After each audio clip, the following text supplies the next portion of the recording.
unedited.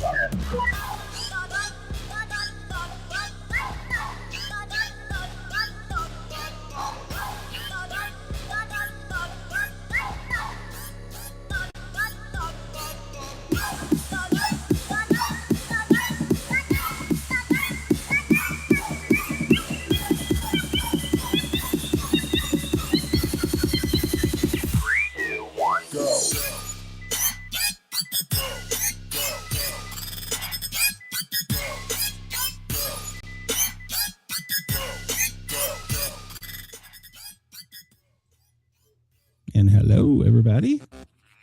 Broadcasting across Australia on Dare Media Group radio stations, this is the Sportcat Show, uncovering secret chapters, strange encounters, and the occasional technical mishap. There is always the technical mishap. Hello, everybody, and welcome to the Sportcat Show, formerly known as the Paranormal guys. We have a great lineup tonight and a great episode, and we're going to just jump right in. Let me bring out my co-host first. Hello, Jen. How are you? I'm doing well. How are you? You're not nervous, are you? No. Why would you be nervous? Okay.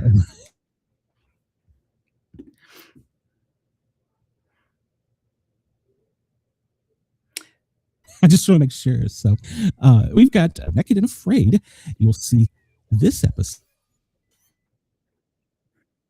Show you some. And Andrew, well, he's our first victim or our first guest, I guess. So let's bring him out. Hello, Andrew. How are you? Hey. Welcome. Thank y'all for having me. Oh, man, we were so excited for you. We are glad you're here. So I'm happy to be here. I've got too many buttons to push here. I haven't pushed buttons in a week or two, so I don't know what the hell I'm doing. So Andrew, we are live on Dare Talk Radio, Radio X Gold in Australia, and of course, we will replay overnight in Nashville over the weekend. So make sure to say hello to all of them, and WZQR in Florida, Pine Island. So we are going to be getting you out there. So hello, Prime Time. I'm telling you. Yeah, at least they get to hear my voice. But if they, stay tuned later on this weekend, they get to see a little more than that. I can see all of you. Yeah, I think they bleep things out, don't they? Yeah, they do everyone a favor on that, but they maybe a little more could have helped a little bit. So tell us a little bit about yourself, and then tell us how you got in this. Well, I don't want to say situation, but the show. Yeah, so I'm from East Texas. Obviously from the accent, it's a pretty thick one. But I love movies. I make movies. Got a couple of them right back here, but also I love challenging myself. And that's where Naked and Afraid came in, to where it's like, of course, sitting there like a keyboard warrior watching the show, like I can do that. Like what is that? And I submitted, and finally I got my opportunity. And I guess they were like, well, let's put him on the spot, see if he can actually do what he says that he can do. And they gave me every bit of, can't say too much with it, but I promise you it was every bit of whatever I expected it would be. And any keyboard warrior out there that is enjoying a big old, soda and some popcorn that says, oh, I can do that, go do it. Go get you some of that. Put your money. But like I said, I love. Yeah, exactly. But I love being challenged. I love challenging myself. I love, when people say, "You can't do that." I'm from a little small area here. It's most people can't even fathom the idea to do it. And it's not bashing them by any means or anything like that. It's just they're not familiar with it, and so it's a lot of. Can he do it? Can he not do it? And I love to show people what I can do. Did you study up for it, or I'm sorry, Jen? How do you how do you do your homework to get on a show like that? Yeah, so it's one of those things that there's several people that I admire, that I'm a fan of that's been on the show. Heather Smith was one that I admired that's been on several episodes. Talk to her, but mostly it's kind of just getting into the mindset of, okay, well, what you see from the show to say, well, how do I get the, sodas out of my systems, all the processed foods, because once you're out there, you're not getting those things, right? The caffeines, all those different things. And, but also the body to say, well, there's obviously most people, unless maybe you're into that kind of thing, that you don't just walk around naked in the backyard, really, So there's certain parts of the body that never gets any sun. And to say, well, we don't need to figure out what it feels like to burn in certain spots until you get out there, right? And so you kind of think of those things, of everything you can think of that could go wrong or that could hurt, and start making those things hurt just to kind of break yourself into it. I never thought about that, getting sunburned where the sun don't shine. Yeah, it's pretty wild, and something most people don't think about. And Yeah. it's easier to try to prepare for it than to go out there. And some people don't. When you watch the show, it's hard to know what you don't know, until you do it. I don't know. And so I try to think everything outside the box to say, well, how can I, break my feet in? There is no, oh, my feet hurt, let me go put some shoes on. There's nothing Yes. like that. It's if your feet are tore up on day one, your feet tore up the whole time. Oh, gosh. My thoughts are, because, well, coming from the Great White North, is, it'd be pretty darn cold this time of year to be going outside naked. But I bet, they have to take that into consideration, and they decide where they put you. Yeah, I'm not sure what makes them determine, where we want to put someone or not. I'm not sure what the details were as far as how they do that. Obviously, I'm from the South, and of course, where we were at was in Africa, and which it's a little bit below the equator. So it's pretty much, they don't have they have seasons, but it's not like as we know them, where it's, summertime at 90 degrees and then winter below 30 or, stuff like that. They have a pretty constant temperature. And so whenever I left the United States, it was springtime. Mhm. And so you're used to that. 50s at night, 70s during the day, something along those lines.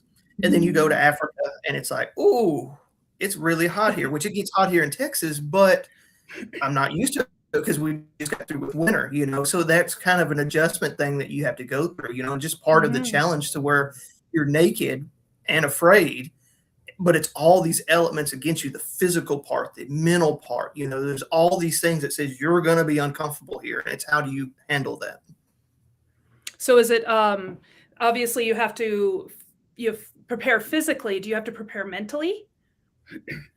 Yeah. And for me, it was just, maybe it was kind of a negative mindset for me. I just looked at it as what could go wrong will go wrong, which means also things that I can't even fathom that could go wrong, which I can't say too much, and I hope y'all get to see it, is like, I didn't expect that to happen, but it did, and it's being able to rebound off of that, and take the punches. And I look at it like life, not to the extreme of being naked and suffering like that, but you got to roll with the punches, in life, you get down and stuff like that. And on the show, there's even the greatest survivalists on the show are going to have their highs, they're going to have their lows, Mm-hmm.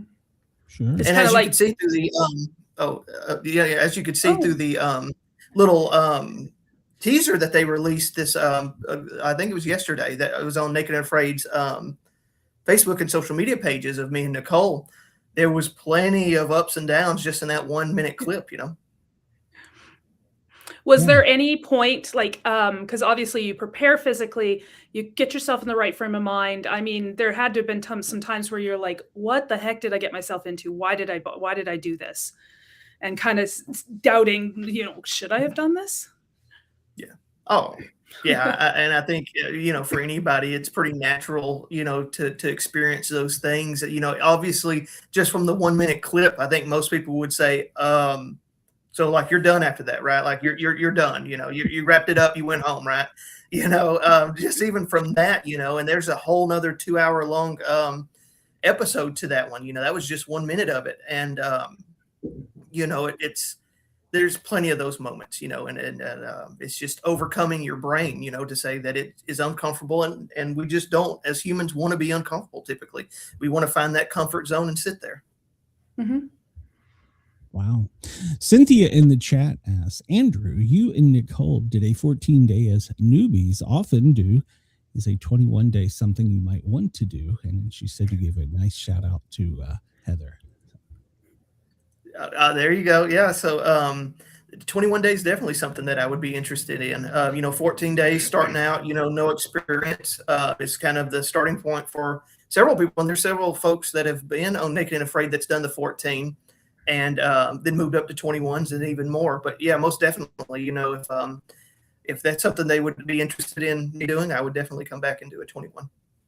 Did they tell you beforehand, or did they kidnap you and you're on a plane and then you end up in Africa? I mean, I guess what I'm saying, did you know that you were going to be there instead of South America, say? Yeah. So they don't give you as much time as you would think, to prepare, but they did tell me, okay, this is where you're going, and stuff like that. And so, and then you fly out. So mine was, I flew out of Dallas and then I went to the Middle East into Qatar and then South Africa and then to where we were going. So they do give you a little bit of a notice, but not nothing too terribly crazy, and I think it's probably different for every person. But for me, I liked it because, one, you do get enough to kind of prepare, but not enough to where you're anywhere near an expert to say, these things. It's just like, here at home, I know every tree, I know every plant, I know everything that goes into that. And then you go to this other country, another hemisphere, and say, okay, figure all that out now, And so that's a challenge on its own. No kidding. Now, was some time was it difficult to keep up with? I mean, we always look at our watch or our phone here. Did you lose track of time? Because you look at the sun. So I love that question. That's so interesting, and that's something. One of those I didn't know. I don't know what I don't know. And when you get out there, that's for me. I like to know things, and time is a big thing. And it's very difficult to judge and know what time it is because, one, it's a different, you learn it here because you're used to that hemisphere. You're used to the spring, the sun, those things. Well, now you go to Africa. It's a different hemisphere. It's a different, all those things. And you say, okay, well, I think the sun's here, so I have this much time. And you have to learn that, and it's hard, but you never truly, or for me anyways, I never knew for certain what time it was. There was, well, I think it's this time or I think it's that time. But that when it's about to get dark and when the sun's rise, those things. But to say, well, did the sun set at 5 o'clock? Did it set at 6? I have no idea. And that there makes you uncomfortable. And it's just because you're out of control. And I feel like as humans, we always want to control. We have everything here, especially with technology now. You could eat anything you want at any notice. You could do all these things. So we have complete control to go over there to say, well, you don't know what you're going to eat. Don't know when you're going to eat. Don't know what time it is. That itself is a game in your mind. I don't know what time the sun sets in Texas, is it? But here in the summertime, we will be bright. The sun will still be up at after 10 p.m. in the summer, in the middle of the summer. And I remember going to California when I was 17, and it blew my mind that the sun rose at close to around 7 and it set around 7. I'm like, wait, it's still early, but the sun is setting. And that's what in the wintertime, and it's completely different. So it's instead of a culture shock for you, it had to have been an environmental shock. Yeah, and with time here, you at least look at your watch and say, "Oh, okay, well, at least it sets here at 5:30, or it sets here at 6." I ain't got a clue. For all I know, maybe it was 3, maybe it was 4. I have no idea. And the perception of time was just so kind of, I have no idea. But you're staying busy in your brain. I think this is just a theory of mine. Is it doesn't react to this is a TV show. The brain says, I'm starving to death. I'm dehydrated. I'm hurting. It's not sitting here. So it's all these senses are going off. It's not thinking, well, what time is it? I want to know. That's my Andrew want to have control type thing. But to try for it to figure out these times and any other things too, it was impossible, So at some point, because of all the sensory overload of the environment and all the things you have to think about and on the stuff you're going through, was there do you eventually just sort of forget that you're on TV, that there's cameras filming and stuff? Do you kind of forget that eventually? Yeah. So that's an interesting question. And So the initial shock, of course, of being on the show is you're butt naked and there's these camera people around, but that goes out the window really fast, or at least for me, it did. It was, my brain automatically went to, there's lions out here, there's hyenas, there's hippopotamus, there's hippos, there's all these things, the black mamba, the spitting cobra, there's all these things out here that can kill me, and you say, well, it's a TV show. Yeah, but if you look, bad things can happen. And so your brain goes to that, not anything else. So it's almost like this. When I think back to the memory, it's almost like I had just like this. It was just tunnel vision on everything. And even my recollection of some of the memories that are there, it was like my brain was in survival mode. Sounds like me in the first 3 months after having my kids. You just surviving. I called it Zombieland. Yeah. Yeah. I'm thinking about all these things that you can be potentially exposed to. And I can't even imagine. You must have a shopping list of immunizations and booster shots that you had to get before you could even go. Oh, yeah. Yeah. No, there was a lot of different vaccines and stuff. I know that, and that was another thing that was in my mind too, was parasites. Not just the things, the big scary things, the lions, the elephants, and all those things, but the things you can't see, the parasites that are the mosquitoes carry, that what's in your water, do you actually boil it long enough? And because perception of time was off, it was like, well, did I boil that water for 5 minutes? Did I boil it for 10? So it was always kind of like, well, you second guess yourself because your room for error is so small in those survival situations to say, well, this has to be cooked all the way, or this has to be boiled, or whatever, because there's so many things that could knock you out, not just the big things. Yes, those little things you can't see. I was going to say that first night when you started hearing the different sounds of the neighborhood, did that freak you out any? I mean, you're probably used to, like I am in Atlanta, you got the cars, the birds, maybe an owl, but at night, no lines. Yeah. And so that was, and that's another thing that makes Naked and Afraid. There's just so many challenges to it is, well, how many people can say, oh, I wake up to a lion at night, hearing a lion or an elephant or things that I don't even know what they are. Maybe that it was a lion. Maybe it was a Cape buffalo. Maybe it was whatever, I don't know what that sounds like, at zoos, you hear these things, or you may not even hear them at all. They're just kind of tame or whatever, but you're around these wild animals and I'm like, I don't know what that was.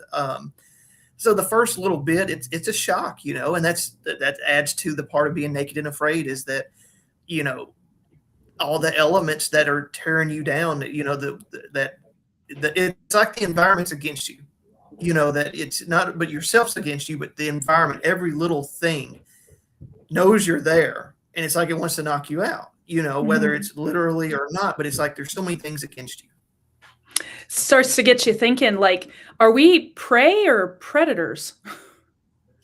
Well, that's the interesting thing, especially with this episode, and we want to think that we're top of the food chain as humans. And even in the United States, maybe we are to the most degree, but when you're in some of these other countries like Africa, it's who do you, if you face to face with a lion or an elephant, do you want to look it in the face and say, I'm at the top of the food chain? And I might not want to say that, because he might be saying, well, let's find out.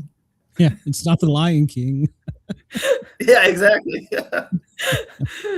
Just take him out with an eraser. Cynthia says, how long did it take you to fly to Zambia? And did you have 2 or 3 days to recuperate before starting the actual challenge?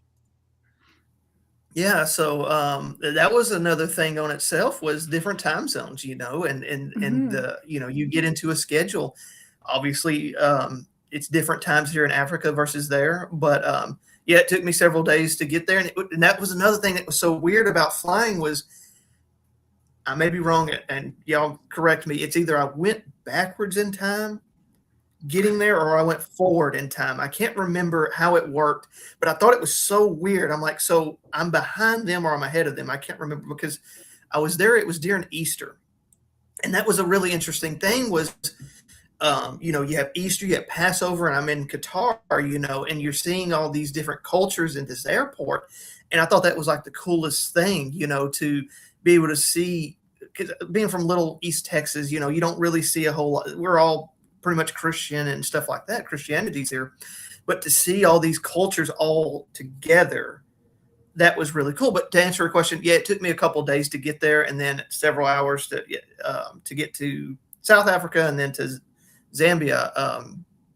It was several days, and then it gave me a little bit of time to rest before I went out there.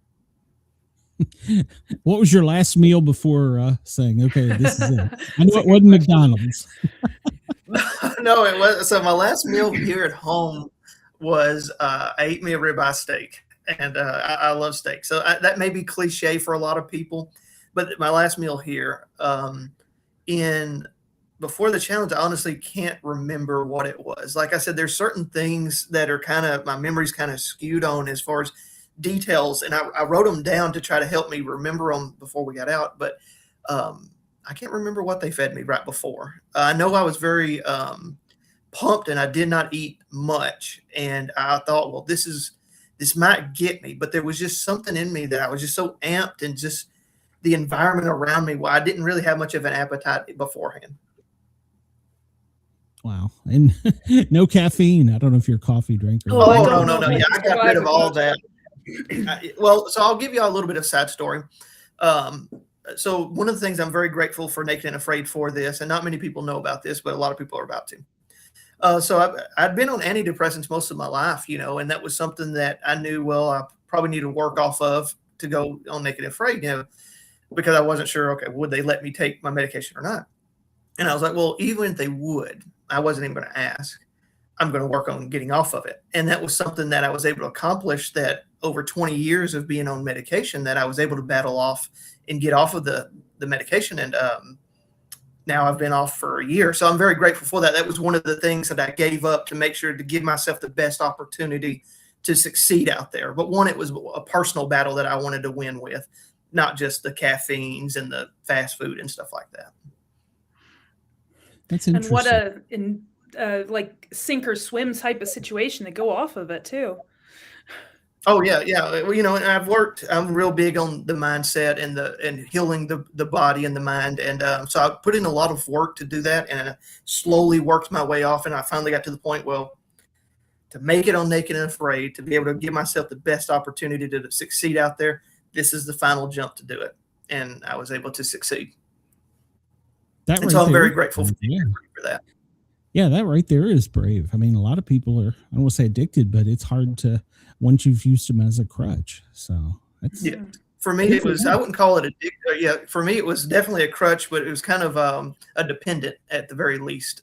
I was very dependent on them, and my mind was like, we can't live without this, and that's just part of building that. If you could do such a thing like that and control the brain to say, I can do this, you can try to do everything, and that was something that really built me up for Naked and Afraid.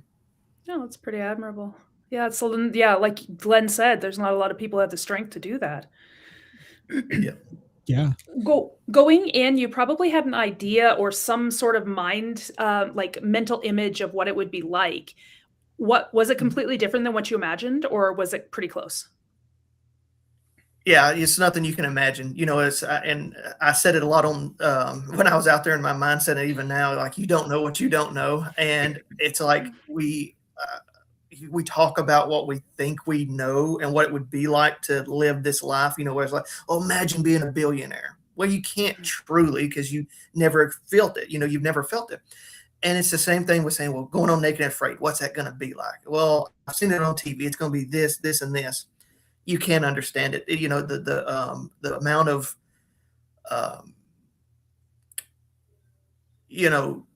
I'll say suffering, the amount of things you have to endure to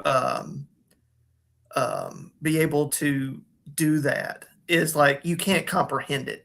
How many people how can you experience something that you've never done, whether it's your feet hurting or your starvation or dehydration or anything that someone goes into that experiences on the show, until you experience those things, you'll never be able to comprehend it. So getting ready for it and to say, oh, this is what I think it's going to be. Sure. I thought of that, but no, it was not what I thought it would be. It was one, very fulfilling. I did not know that it was going to feel this good to go on it, but also any of the trials and tribulations that went along with it. I didn't expect those either. Do you feel like you grew as a person through this experience? Oh, absolutely. Yeah, absolutely. It's one of those things that, I try to, control the ego. Part of me feels like I just did something that, let's just say, I don't know the numbers, but let's just say 99% of Americans can't do. Maybe even 99% of the world's population can't do. Mm-hmm. And to say that I worked that hard to do that and to in my opinion, succeed at it, not to give away spoilers, but in my opinion, to be able to succeed in it, it makes me very proud, but also I don't want to ever be arrogant to, have those type of emotions come off as an arrogant person. Not to say that most people on Naked and Afraid that I've met aren't arrogant. They're overall seem like very good people overall that control those things. And I never want to be someone that's like, oh, he's just a butthead, because he thinks he did this, and this. And yeah, I don't ever want to be that person. It's like a fine line between arrogance and confidence. Yeah, exactly. Because sometimes confidence can come off as arrogance depending on the person, but also it can also be molded into being confident turns into arrogance.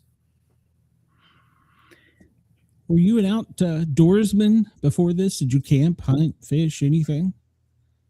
Yeah. So I've always, I'm more of a hiker. I love going for walks in the woods and exploring and stuff like that. I remember when I was a little boy with my dad, we would walk way back into the woods, which it was now as an adult, I walk the same thing and it's not as far as what I thought it was. It's still a couple miles. But when I was a kid, I was like, man, we got to be close to Colorado by now, And so I've always loved going for those walks. And then even my grandfather, my pop, we'd always go fishing in this little old flat bottom aluminum boat, and so the outdoors has always been fun. Now, as far as like I don't consider myself necessarily a survivalist, so to say.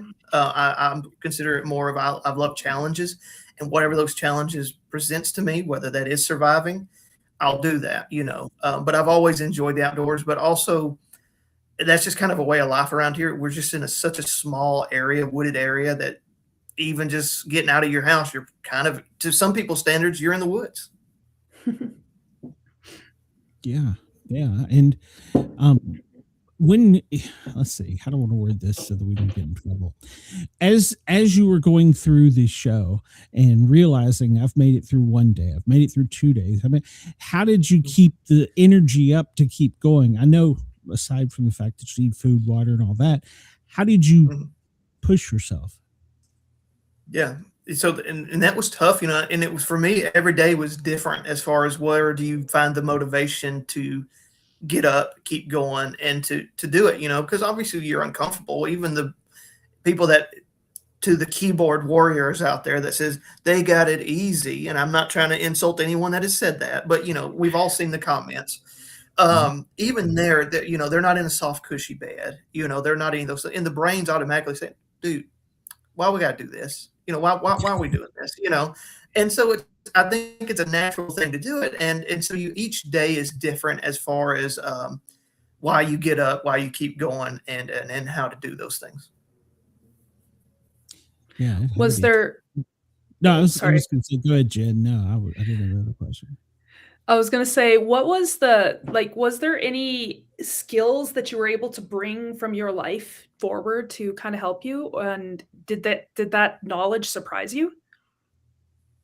Well, for me, it was more of, I always thought I could do it. I feel like I can pretty much do anything.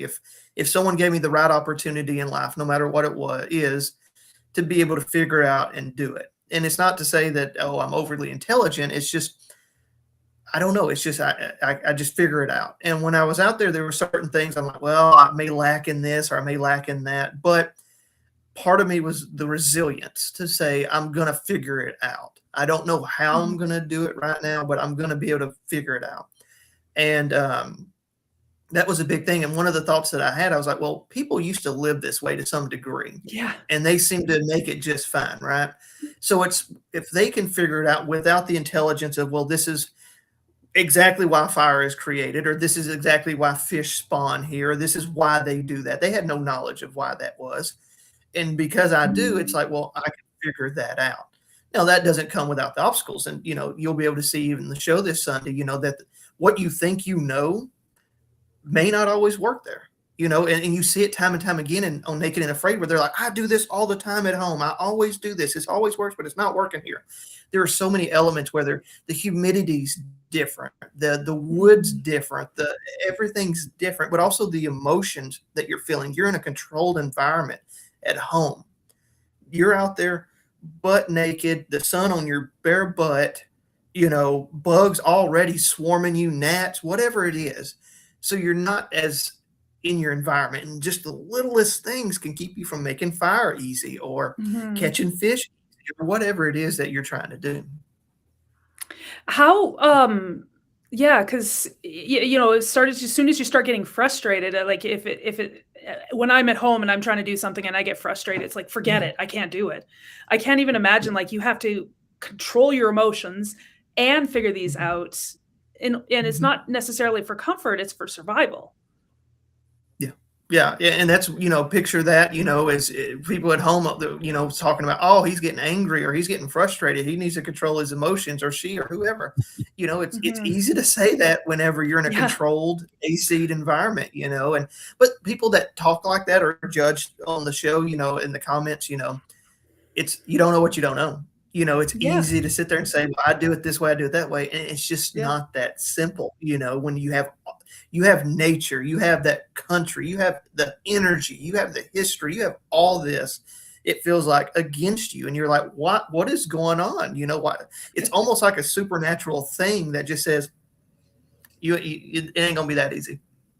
And it never is. It rarely is that easy. When you're watching the show, it's rarely that easy. The only thing I can equate it to is going from having no kids to having kids, and all of a sudden your life changes, your perspective changes, your mindset changes. You can't sleep. Heaven forbid you go to the bathroom. It's like you can't do anything because you've got this obligation, and you're responsible for keeping this person alive. It's the closest thing that I can equate your experience to, but I can't even imagine what you went through. Yeah. No, it's, and everybody, and that's exactly how I was thinking was, to say, well, what's the hardest thing I've ever had? What's the most painful thing? And I tried to just run these things through my mind, to say, well, we made it through those, or this is how we did it.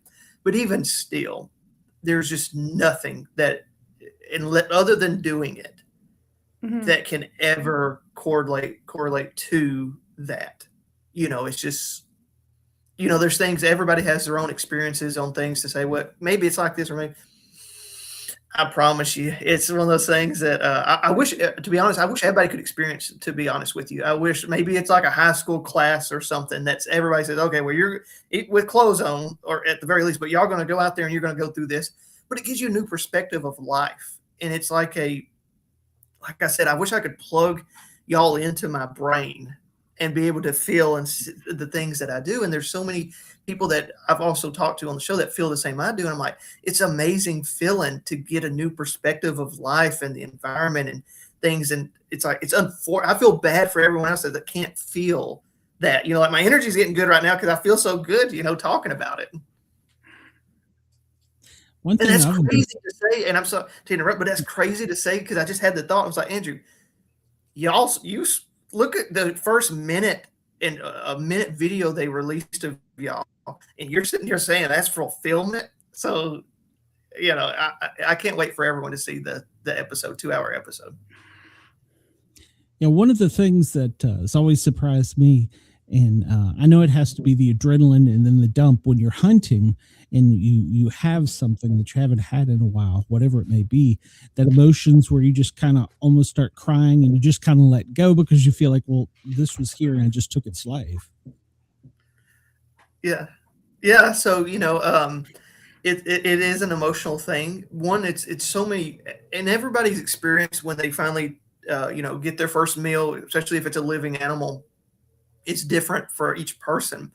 And it's a different connection, but it's finally that because it's so like, and it's going to sound very maybe cliche or like over the top, but it's like you feel connected to the universe in a way. Like I'm that fish or I'm that thing, and we're all connected to it. And when you take its life, it's like, this is keeping me going.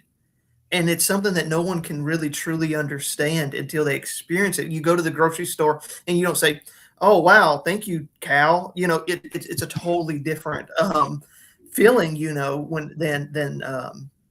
than that, because I don't know if it's the universe and like a paranormal type thing, or if there's something scientific, or if it's as simple as that's just what the brain does in survival mode. I'm not really sure, but it is a very interesting thing when you finally say, here's this creature and I'm going to kill it right here to keep me going, even though we do it every day, especially if you eat meat, we just don't see it. Yeah. There's a lot of things that we're ignorant to, that if we didn't have, like if we had to do it ourselves, we would feel much different about it, I would imagine. Yeah, I think so. And I think that's, that's something that was, kind of made me think, when during all this is, we don't know what we don't know. And that we get so lulled in our everyday life, of just going through the motions. There's some food, there's this, there's that. But there's countries even now, even in Africa, and I got to see them, that don't have that luxury as we do. And that they're closer to what we were doing on Naked and Afraid, as far as how they get their food and things like that. Don't know when their next meal is going to be. And there's still people that exist in the world that live that way. And we take that as just natural life here. There's food, open a fridge, and there it is. And even to this day, that not everybody has that luxury. That's scary that you think about that. I mean, because all the kids and stuff. But yeah. And did you get a chance either before or after to meet any of the local people? Yeah. So it was, there was locals there throughout the whole thing where we were at that, took care of us. And then even after that took care of us. But even driving to the airport, from where we were, from the closest city was, like 7 hours. I mean, it was a long drive, but you pass through these little, I call them villages, they're almost like huts in a way. And that's what they live in, and now to them, I'm sure they don't think it is very bad necessarily. That's just their way of life. Now, there are some that are worse cases than others, and you see commercials of them, the poor children and stuff. And you could see the children, and some of them, to United States standards would say, well, they're not taken care of, or they're not good, or not in the best of shape, to the standard of the United States. But to them, that's just another day. It's just another Tuesday. That's their life. What else are they going to do? And, it makes me want to, I've felt connected to Africa. I never in my wildest dream thought the first place I would go outside the country was Africa. But it makes you feel for them, and it makes you, in talking about this, nobody can truly understand it until you see the poor little child that is just bones, or, whatever that's going on, and until you experience it, I wish there was a way for Americans, like I said, whether it's through high school or something like that, to go on a field trip to one of these countries and say, this is what you experience here in America is a luxury that not everyone has. And it's something that's very, makes me very grateful, Yeah, we're like kings to something like that. Yeah. And some people, if any of us wanted to go live in Zambia or most of these countries, I mean, we're very, very well off compared to a lot of places. And, here we're worried about, getting our raises and this and that, and we need to make more money. We're very well off compared to a lot of places. And that's something I didn't ever think of. I've seen it. It was like in my brain when I'd see these commercials, I'm like, well, that sucks, but what am I going to do about it? And then once you see it and you feel it, it's like, well, I want to do something about it. I always think of the old Sam Kinison joke about, doesn't somebody on the camera crew have a sandwich?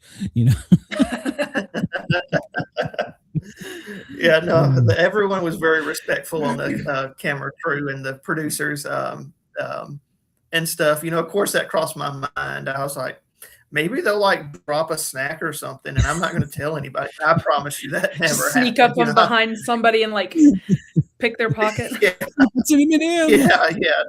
Not looking for money. I'm looking for a snack. Yeah, no, there's none of that. Like, I've seen a lot of comments in the new season, oh, it's staged or it's this and that. There's no staging to this thing.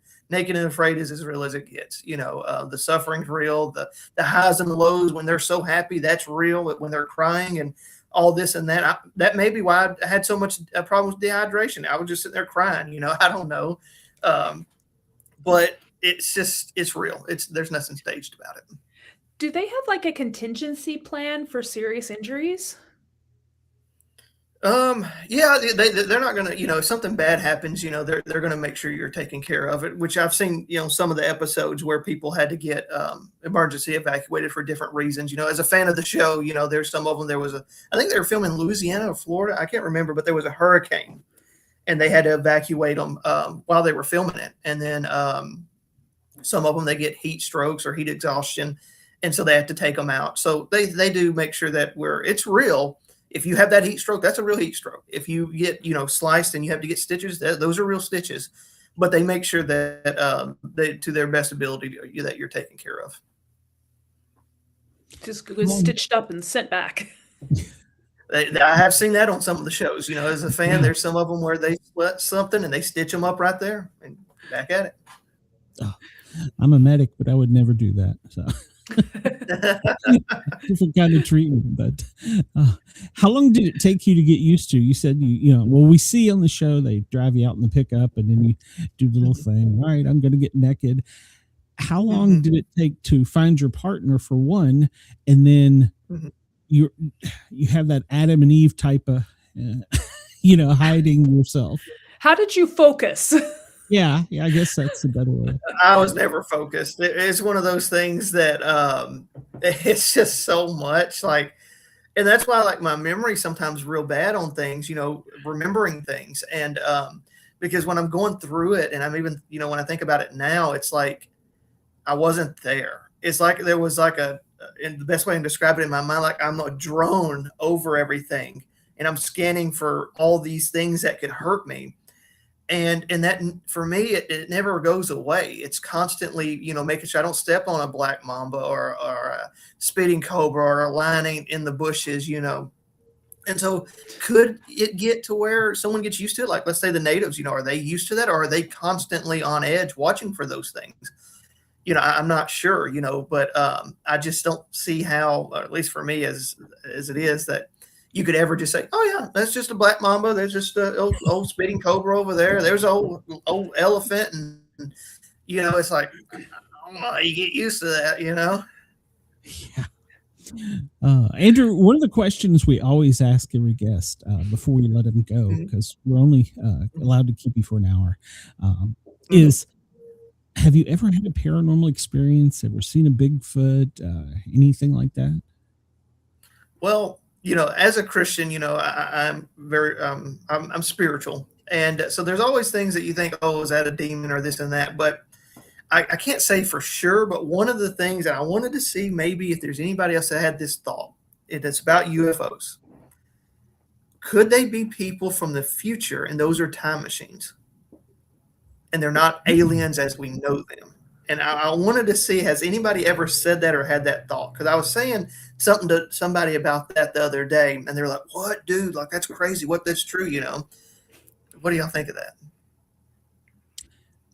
I've thought about that, like they're trying to come back and tell us don't push the red button or, Well, see, I thought that, but maybe it's like not even that. It's almost like a zoo is to say that they come back time and they can watch us and say, look, they're actually watching history. Like we have history books and we can only read it, but they're able to come back and actually watch history.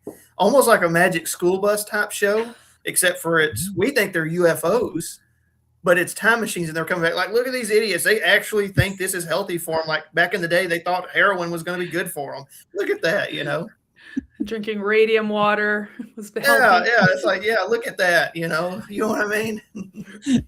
If I suppose if you were in the woods naked.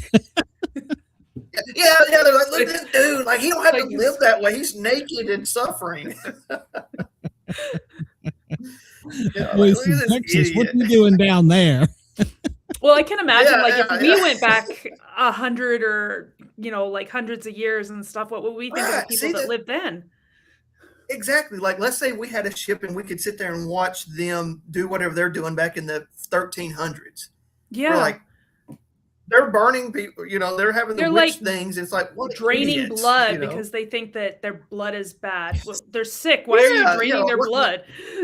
Yeah, we would think that. I kind of like, need what that. idiots, Yeah, it's like, it's the same thing. They're going back and they're like, look at this, Yeah. I can't imagine, like in 100 or so years, people are going to look at us and think, what were they thinking? Oh, yeah. Like they actually thought they were intelligent back then. Yeah. It's like they ate peanut butter. It's so bad for, I don't know. Yeah, it could be like that. It could be, because just think, back in the day, there were so many things they were for certain that it was good for them, and it turned out it was terrible. And it's the same thing now. How many things are we for certain on, well, I mean, that later in the future won't be? Yeah, exactly. I mean, like how many things in the last couple decades have we learned, oh, you guys, when you used to do that? Well, that's bad. It's bad to put lead paint on toys. But, for how many years do we do it? Yeah. Exactly. That wasn't that long ago. Yeah. I remember in school, the teachers used to smoke in a high school. We had a smokers lounge. Doctors would even smoke. So, and now it's kind of like, ooh, they stink. Get away. Yeah, exactly. So it's just, I just wonder, maybe that's what it is, But obviously, I love the supernatural. I would love to see the smoking gun of different things, and I have different theories as far as what certain things I thought about. Like ghosts. What if the ghosts aren't actually spirits, but maybe like in parallel universes, their universe slipped over, so we're able to see them for a moment, same as somebody in our universe is seeing me here, and he's like, oh, I see this guy in a red shirt with a necklace on, and it's a ghost. He must have died here. And it's like, no, it's a different universe. So I have all these theories about things, but as far as like experiencing something that says, oh, he's not completely insane, there's not too much, but I would love to be able to go on a ghost hunt or something like that and see something. Yeah, and one of the things I would think, especially down where you were, that first night laying there looking up at the stars, how different it is from not only that hemisphere, but no light pollution, no noise pollution. Well, yeah, it's you see different stars because the tilt of the Earth's different. There's a good chance that sky that I've never seen before. But one of the things I had thought about was like the moon. And I'm like, there's, people back home that I love. It's like, wonder if they're looking at that moon, which it would be during the day, but sometimes how it's positioned, or the sun, if it's setting here, is it rising there? And that we're looking at the same sun, or vice versa. I thought about those things and stuff like that. But there's so many things that I just can't even describe, the thoughts that I've had, from looking up at the stars, there's, being able to see them so clearly, but knowing that I've never seen that sky before. And I'll probably never see it again. The people and the places, the smells and things like that. It's quite an experience, and something that I'm very grateful for the producers for giving me the chance and to be on it, and doing the best that I can with it. You mentioned the smells. How long does it take before you just stink? Well, I don't know, because it's like, I always thought about this. I was like, do stinky people know that they stink? Because if they know they stink, would they not want to stink? And once I got out there, it's like, either I don't stink like I think I do, or y'all are really professional, the people around me, like, for not being like, God, this guy stinks. Or I just can't smell myself, just like the stinky people can't smell themselves, or they would not be stinky, So I don't really know, to be honest. It could have been right off the bat, and they're like, God, that's like a record. He stinks in like 10 or 3 hours, or it could have been like, oh, wow, he's doing really good. It's been 48 hours, so I'm not sure. Imagine they weren't coming up to you and giving you a hug. They might have noticed. Oh, no, I'm not doing that. It is, you're out there. It's me and Nicole, and that's what it is, basically. It's, of course, they've got cameras going nonstop, but they're not there. Don't say, hey, dude, can you help me with this? Oh, hey, dude, no. Yeah. If you so can't they're do it, far enough away, they wouldn't be able to smell anything. Oh, I mean, obviously from the minute clip that they got. Oh, they close enough. They gonna see some stuff. I mean, they're you all right? You know, I'm like, you know, so you know, so they're there, but they're not there to help you. They're strictly there to document and make sure that they capture it. And they did a wonderful job, even with my very revealing and whatever state that I was in that clip that they released. And I'm sure they got even more very vulnerable and awkward positions of me and even Nicole, I'm sure, through this, which we'll be able to find out this weekend or Sunday. Yeah. I'm looking forward to it. Yeah. So when you got out, when you were done with everything and you were coming home, what's the first real meal you ate? So once I got home, I was craving it so bad. I wanted, and I love, there's two things I really, really wanted. I wanted chips and salsa, and I wanted some popcorn. That was my thing. I needed it. I was like, I need it. But chips and salsa and popcorn, that's what I was gunning for. Now, did you ever eating again? Do what? I'm sorry, Andrew, I cut you. Did you have to build yourself up from eating to maybe eating a full meal? Or? Yeah, you know, it's, you know, when your body goes through, you know, those things of not eating very much or at all, you know, depending on the person's situation, not to give, you know, anything away, but, you know, every survivalist is different. But the best way I can describe when you're going out there, it's kind of like, let's say you've got a budget and you're trying to control your electric bill. So you unplug the microwave, you unplug this. I don't need that. You know, you only have the necessities plugged in.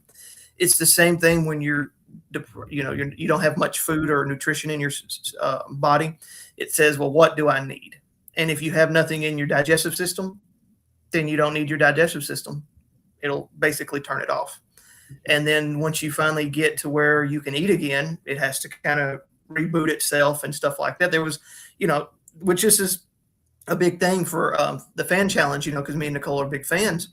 There was a lady, I can't remember her name, and I'm sorry for it being rude, I can't remember her name, but there was an episode where she didn't poop for like over 3 weeks, you know, and that was one of the big things in the episode. And that was her digestive. There wasn't nothing to digest, so there's no need to have it, you know. And I think there were certain things, and maybe other survivalists can even speak on it too, is kind of like, for me anyways, like the memory thing.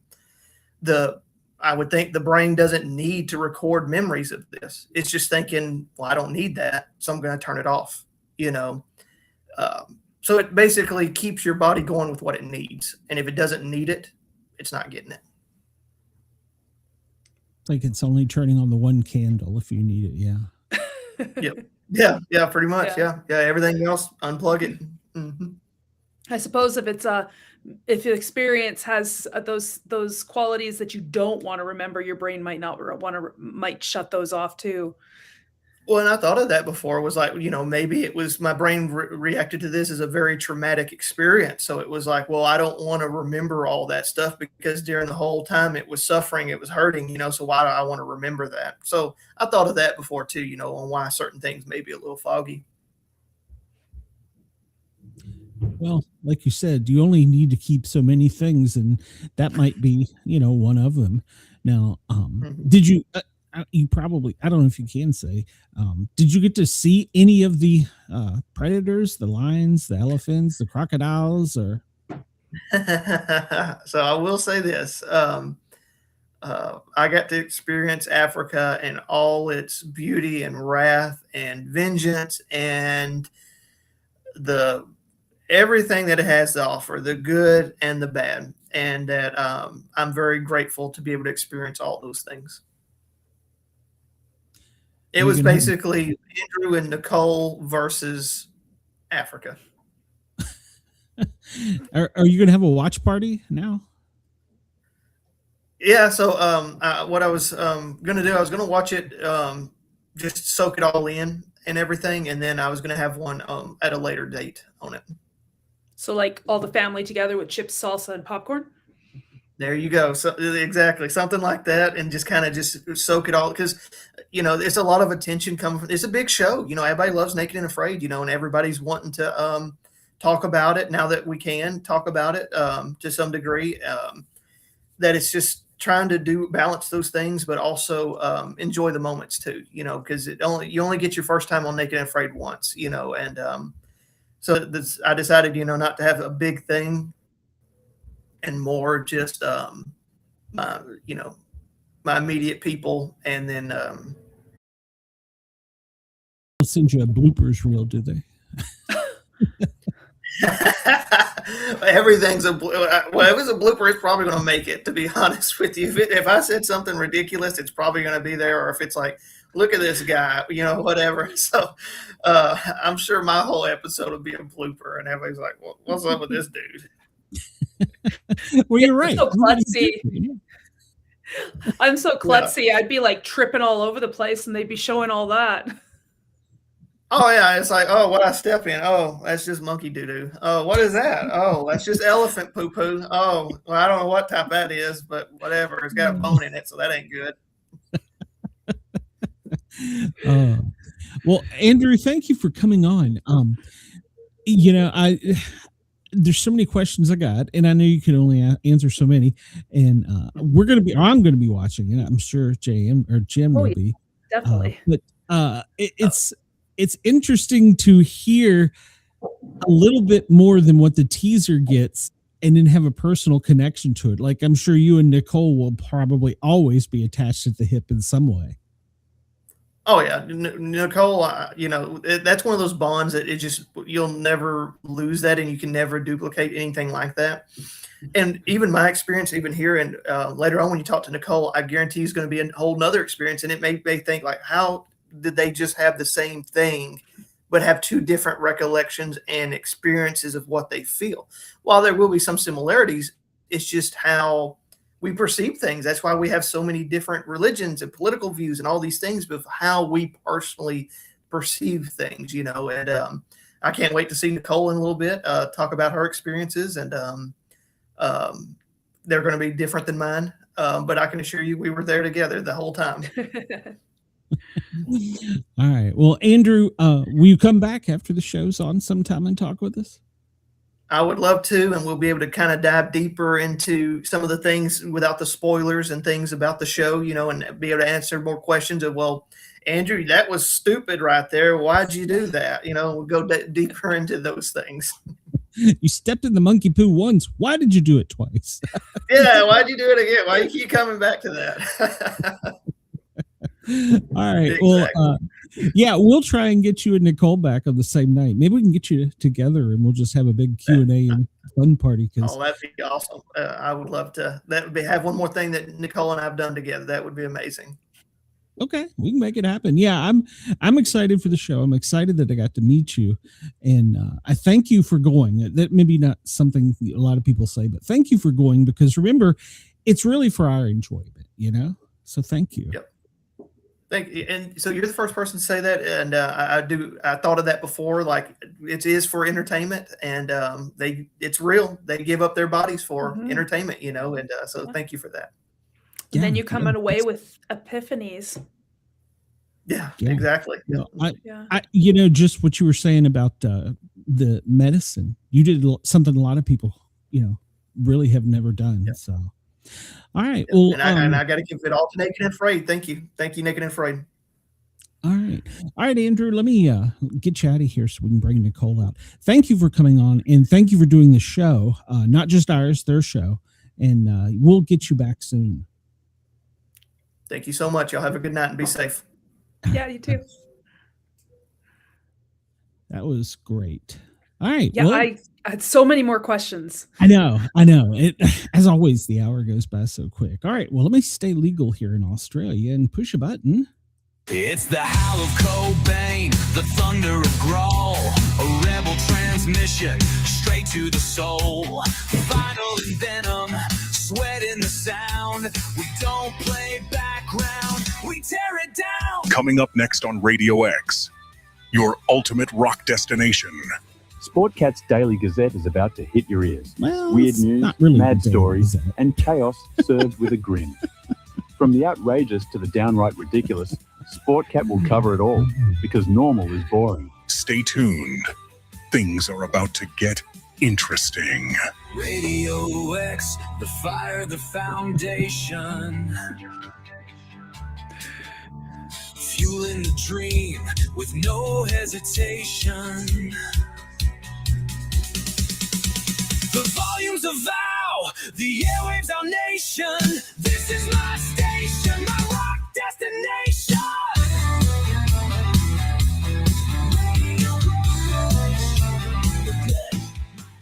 And welcome back. This is not Sportcat's Daily Gazette. It's the Sportcat Show. Thank you for everybody tuning in. And please remember to come over and hit the subscription button, the thumbs up button, because we're going to be having some more contestants on reality TV shows, including Naked and Afraid. So we will have that. And as you know, we always have two guests. In case you're just tuning in, we have a second guest tonight. And she also experienced the same things, but maybe a little bit different than Andrew did. Nicole, let's bring her out here. Hello, Nicole. How are you? I'm wonderful. How are you guys? Doing great. It's past my bedtime, so you're going to get some rare form here. No, I'm excited to be here. I'm really excited to be here. Good. I hear you're a mom. Yeah, is that true? Oh, yes. We're going to start with that. Love it. Yes. Mom of 2, I know. 13 and 11. I'm a mom of 2 as well. I hear you have boys. Boy and girl. Best of both Boy worlds. and girl. And I am okay. done. Yeah. No, I've got 2. They're 9 and 11. And my first thoughts were, part of me was thinking, man, it would be nice to be away from them for a while. But then at the same time, I'm thinking, how could I be away from them for so long? At the same time, but then you're doing something for yourself as well. So it starts off like for, you're like, okay, well, I'm going to do this for my kids and for other people. But when it comes down to it, it's really for you. So as a mom, you're like, is this selfish? Is this a good thing? You're a mom brain. So you go through those motions and you're like, am I doing the right thing? But in the end, sneak peek, I did the right thing.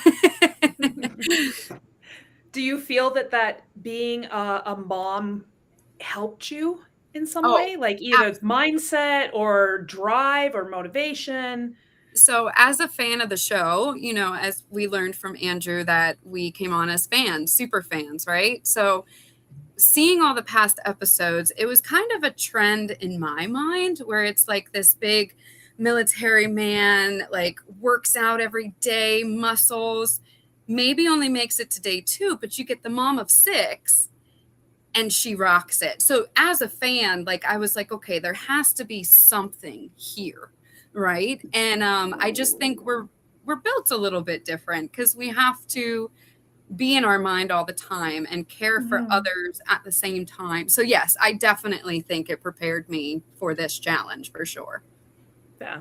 I can't say I would be prepared. I mean, I have 2 boys as well that are very busy boys, but even like the thought of just being in the middle of nowhere naked on television. Absolutely. Yeah. And I mean, a lot of this show started because of my daughter. It was kind of something that we connected with. And my daughter is definitely a tomboy. So like she's out there, it doesn't matter if it's poisonous or not. If it's a snake, she's picking it up. If it's a spider, she's picking it up. But if you step on it, she'll cry. So, you got to care and love the animals. But it started for my family at first, and it brought us together. And the show did that. And we were able to kind of practice together, build traps together. And then it just got really carried away until I went to Africa. Yeah. And now you're like, I have stories that, you're not going to experience. Exactly. But, at the end of the day, as a mom, you want your kids to wake up one day and look at you and just be really proud of your mom. I look up to my mom, and I hope one day they can look at this as crazy as they think it is. I hope one day it can inspire them and many other children around to just do what you have to do no matter the cost. Well, kudos to you. That was going to be one of my questions as a parent. Oh, Do you I'm ever sorry. want to tell your, no, you're good. As a parent, you always say, gosh, I hope they don't make the same mistakes I do. Is that you would say, gosh, I hope they don't do something like this? True. Well, there's a lot of those before Africa. As a kid, I was not the best kid. So I'm like, please don't be that. But let's fast forward to this part of my life, right? No, really going out there was absolutely life-changing. You're going to find out on Sunday if I made it or not, but I'm a strong-willed person in my mind. And when I put my mind to something, I'm gonna put my all into it. And if I don't make it or if I don't succeed, I'm still going to walk away from it very proud, standing tall. And I just really hope that that can kind of shed to my children. Like, we're not always going to make things happen. We're not always going to predict the future. It may not work the way we want, but it's how you pivot and how you overcome those obstacles. And I really think that's the bigger picture of this challenge for my kids. You sound like you went into it more of like a challenge than, I don't want to call it a game, but it is a reality show, but you look at it through a screen. We look at it different. To us, it's almost like a game, but Right. You looked at it like a challenge, like, okay. And so did you set goals during the show? Like, draw a line in the sand. I made 1 day, made 2 days, I made 3 days, or did it all run together? Absolutely. Yes. I have always, since the day I first started watching the show, I really, truly believed that it was 90% mental, 10% skill. And, I've just, since I was 12, I've been working, I've been pushing the limits in so many things. I'm a business owner, multiple business owner. I'm just like a power mom, a power pusher, and I just don't stop. It's actually a fault of mine. It's not a good thing. My husband's like, slow down, stop. But we're always pushing and we're always doing. And it's like, I just had to get in the mindset of, so yeah, challenge. Yes, it was not a game. It was a challenge, but in my mind, not necessarily a challenge for the show. It was just a challenge in my mind. Can I do it? Do I have the strength? Do I have the mindset? And we'll find out Sunday if I do. But again, if I didn't, walk away proud and still stand up tall at the end. And then once you get there, that task-oriented mother mind, out the window. Yeah. You're just like, oh my Out the goodness, I'm window. totally not prepared. Yeah. Right. So, to prepare for the challenge, I did so many things. So I'd say anywhere from December to April of last year, if you saw me in the parking lot of a grocery store, a Walmart, the bank, I was shoeless. So I had the sandals, even in dead winter, I'd have the sandals in my hand and I'm walking shoeless and my kids are yelling at me like, Mom, put on your shoes. Right. So a lot goes into it to prepare. I didn't know I was going to Africa until very, very late in the challenge. So something that I always feared was the cold. I'm from Vermont originally. You would think I would be okay with it, but I'm in Myrtle Beach now. I'm a beach girl and the cold scares the crap out of me. So I didn't know if I was going to Alaska, to the Amazon, to Africa. I didn't know. So a lot of things you had to prepare for, being cold, being in the dark, being without anything, no blankets, nothing. So a lot goes into it, not only mentally, but physically. And I did a lot of different weird things. So I guess my challenge started maybe 6 months before I even left for Africa. That's where that challenge started. I did things that was out of my norm and it was pretty cool.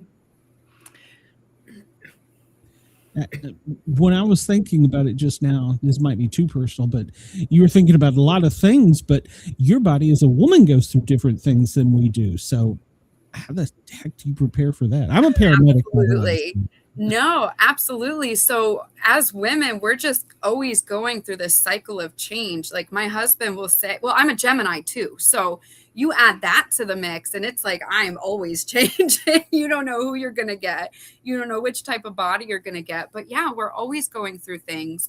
I think this is kind of on a side subject, but I think my favorite part of the prepping and the change of my body was my I guess, goal, just the way I thought that it would work is I'm like, I'm going to plump up.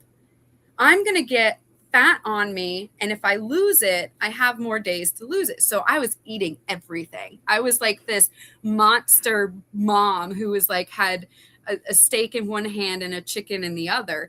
So, talk about changes. My body changed in weight, in mentally, physically, emotionally. So really, 6 months to a year, my body went through a lot of things.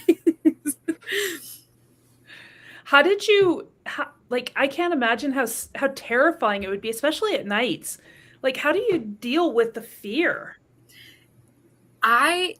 So something about me that a lot of people can tell you, if I'm going to do something, I'm going to put my all into it. So I went in there saying, this is an awesome experience. So expect suffering, expect the dark. I've watched the show so many times. I kind of knew what I thought it would be like.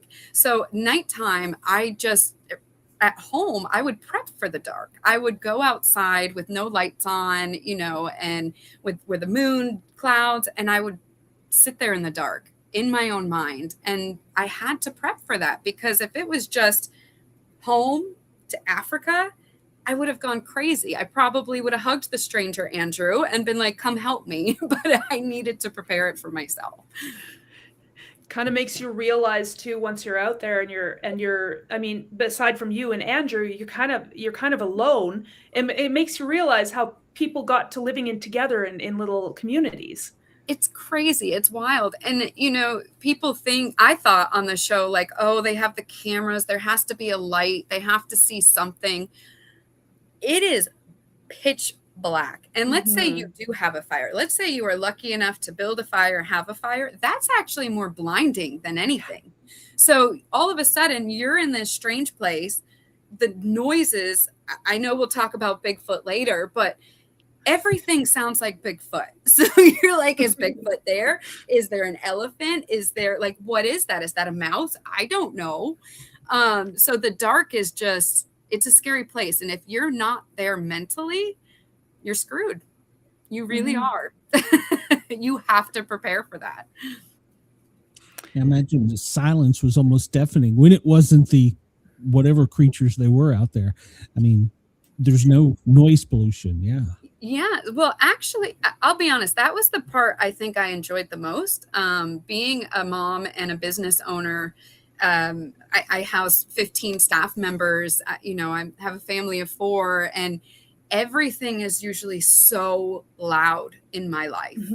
So loud. Everything is going and going and going. And I can never actually hear my own thoughts. I know that sounds bad, but I don't. We're always thinking about others or the guest or my staff.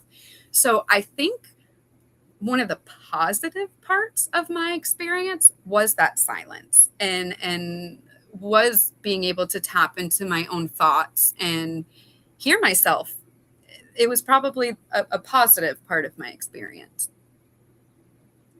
Yeah, to me, it would be, I couldn't stand not having the noise. I have a brain disease, and if I don't hear something, my brain starts making up noises, and like the ringing in your ears and stuff, and it would just get louder and louder and louder. What's that? Yeah. So I'd probably go nuts if it was that silence. Well, so something about my partner, Andrew, me and Andrew are buddies for life, but we both can talk. Andrew can talk more than me. So there was a lot of conversations that kept us busy too. I wasn't out there completely alone, and we had conversations that I will never forget. And they were wild. They went places. Yeah. They drop you two off in different places, right? And you have to go. So once you were already alone and then you found your person, how long did it get you to feel like that was your person? I'll be dead honest. So I'm a hugger. It's just in my nature, and I'm glad he was too. But you've seen the show, so you're like, do you hug them? Do you shake hands? Like, what do you do? And you'll see on the show kind of the reaction, but I really felt an instant connection with Andrew. I don't know if he can say the same. I'm sure he can, because I don't think I would have felt that strong of a connection that quickly if he didn't feel that same way. But I think just to have like-minded people in such a crazy, chaotic experiment, because that's really what it is. It's an experiment. But to be like, okay, you're as crazy as me. We're doing this. Let's partner up and figure this out. Or we don't. I don't know. You'll find out. Yeah. Like yeah, that's right. Because you guys, you're both there because you chose to be there. Yes. That makes sense. Yeah. I hadn't thought about that. It's like, it would be different. Yeah. It would be different if you were said, no, you're going to do this. Go, Absolutely. Yeah. And, and you're just out in the middle of this foreign place, and you just got dropped off a few days ago, and you're trying to acclimate to the weather and the noises, and now, mind you, you're naked for the first time. So you're like, and I'm not a nudist, I'm comfortable with myself, but it's definitely not a pastime activity, so you're just like, okay, yeah, this person's crazy. I know my boundaries. I know my respect. So I know I'm good in that realm. But yeah, if he's as crazy as me, let's partner up. Let's do this. Let's go. Definitely be interesting. It's interesting. That's the great word to put. Yes. Like you said, you all will have stories that no one else will ever know about. So it is a bond. And he spoke highly of you. He told us that you would probably feel the same in a lot of ways, and in other ways you would almost feel different because, well, you're two different people for one, but when you come back and you decompress, that's when you kind of start letting everything sink in. Or I'm assuming, is that kind of how it was?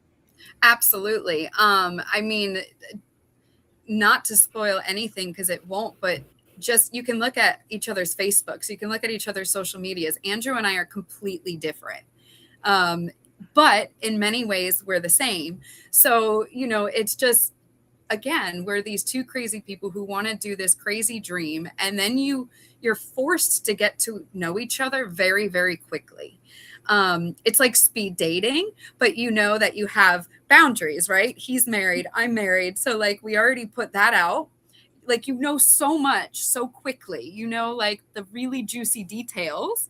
And it's like, bam, let's do this. It's just wild. It's wild how it happens. The quickest date I've ever been through. Let's just say that. Was it easy to once you had a mission, like you have to survive, was the teamwork just you melded together, or did you guys have conflicts of interest? So I can't spoil too much, but I will say that's okay. No, that's fine. I will say that I went in there saying, I am going to make whatever happens work.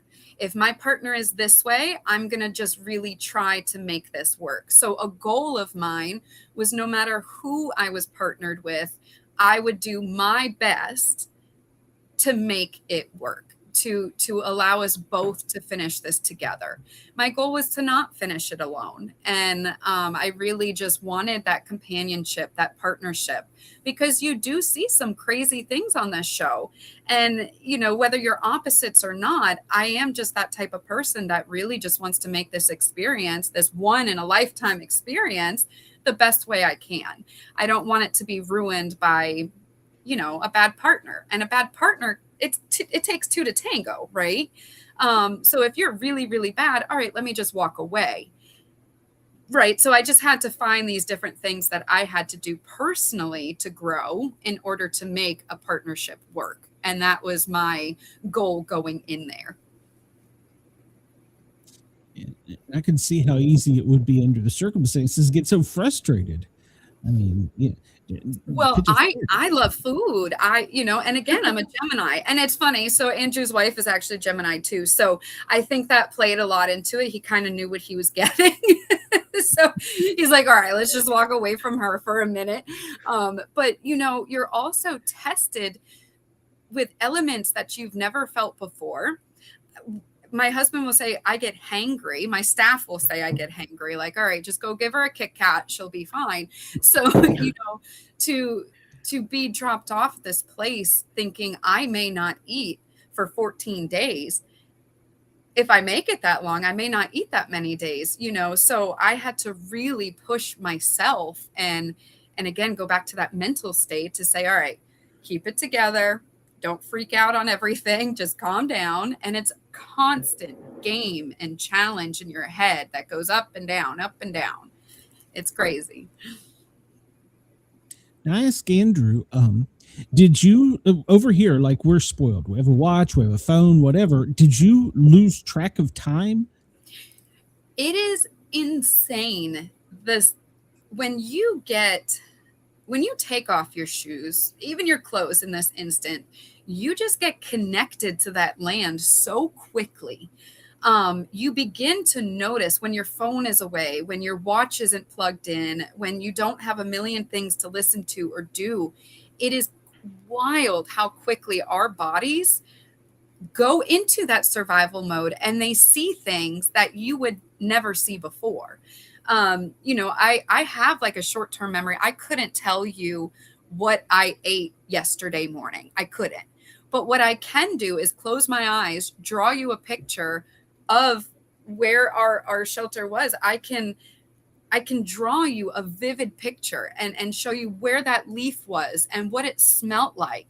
It's just wild what your body does to adapt. So going back to your question, I thought I knew what time it was. I will, find that out on Sunday. They'll put the times, they'll put the temperature, but I always guessed in my head, and Andrew and I would talk about it, be like, how cold do you think it is? What time do you think it is? But I also think I knew the times because of the bugs. It was like early morning, there was this type of bug. Mid-afternoon, there was this bug. And then when the sun's about to go down, there's these little shitty bugs that just would not go away. So I felt like I was connecting to the land the best way I knew how. But we'll see if I'm right. I don't know. Certainly the insect life. Oh, wild. Yeah. Was there any luxuries that you really missed? Like anything from home that you're like, oh, I really, really missed that. And you kept thinking about that. That would be a good one. I did not realize it was not the cell phone. It wasn't, a home cooked meal. It was none of that. It was a blanket. And I really tried to challenge myself before leaving for Africa to like sleep without a blanket or sleep on the floor sometimes. Like I challenged myself to do these things, but you still felt a blanket under you, whether it was on top of you or not. Like I had a sheet down, but we are so spoiled. And when we take away these things as simple as a blanket, I mean, I will never, ever underestimate a blanket again. I won't. I won't. But that's one thing that I missed the most was a blanket. That's interesting. Go ahead, Jen. Oh, no, that's okay. I was just going to ask. So the cameras are with you all the time. And I don't know, maybe some people are thinking this question, they're not going to ask it, but they're hoping that we will. Bathroom situations. Were there cameras there? So I don't know what. So your microphone is always attached to you. So you'll always have a microphone attached to you. But luckily, I mean, and even as a woman, there's other things that happen that you just need some time to yourself, right? You are fortunate enough to kind of go off camera and just do your thing, do your business, but it doesn't make it any easier because they're right there. You try to be private, but you're also without a bathroom, right? You're without toilet paper, you're without all these things. So I don't even think it was the cameras that bothered me because you forget they're there the second you step into the wild naked, you forget they're there. So I think the hardest part was, no, I lied. I think the easiest part is you connect with your partner so quickly because you talk about these things. You're like, okay, I have to go because of this. I have to leave you for a second because of this. And I think that's how you get so connected. Heaven forbid they should follow you. Like, wait, why are you going over there? You're like, hold on a moment. There was a door, I would close it. Yeah, but you really, really come back humbled, and you'll find out if I made it the whole way or not. But I don't care if you were there an hour, 14 days, 21 days, it does not matter. The second you just feel the elements and you feel that world underneath your feet, you become humbled, and you really, really respect everything that you're given, down to the littlest thing. And that's hard to come back to. Maybe we could talk about that after, but yeah. Do you feel that humbleness and that appreciation for everything you have, it's been a year out or close to a year? Do you still feel that? I had a very difficult time coming back. It was very difficult just because I got flown right back into Atlanta airport. So I don't know if anybody's been to Atlanta airport, but it's the worst in the whole world. It's the worst place to be, especially after something I experienced. And I had to stop in the terminal, and I had a full-fledged breakdown.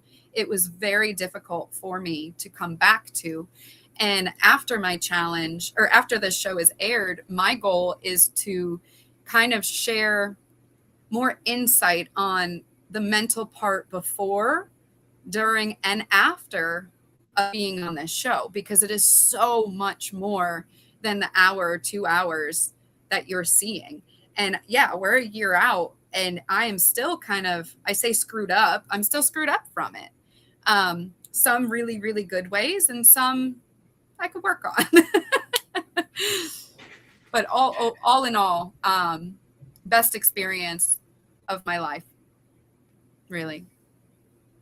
It's good to hear, considering just from watching everybody else, of course, we don't know what your suffering was, but from the other shows we've watched, and I've been like, good Lord, how did they do that? Oh, it's terrible. And then Sunburn, I was like, the sun don't shine there. How does that? I think the best way I can put it is it's like having kids. You forget that pain, you forget that suffering, and you love your children after so much. I guess that's the best way I can put it.